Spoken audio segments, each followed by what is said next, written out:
Gising na pala ang anak sa mayaman. Mabuti nagising pa kayo. Ang hali na naman ang bangon ninyo. Kaya nababad na naman ang mga mata ninyo. Sa kakasilpo ninyo.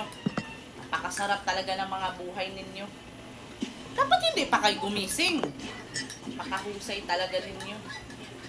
Pagkagising ninyo, lalamon na lang kayo.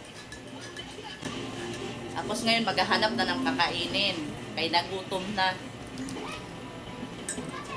Sarap talaga ng buhay ninyo. Kain, tulog, cellphone, lakwat siya. Paghusayan ninyo yung estilo ninyo. Naka-plastic. Pagkagising, tutunga nga. O, ba't nagtunga ka pa? Hindi ka pa kakain? Senyora, kain na. Eh, kawawa ka naman kung magutom ka dyan. Nakakahiya naman sa inyo kapag magutuman kayo. Swerte talaga. Iba talaga kapag anak sa mayayaman.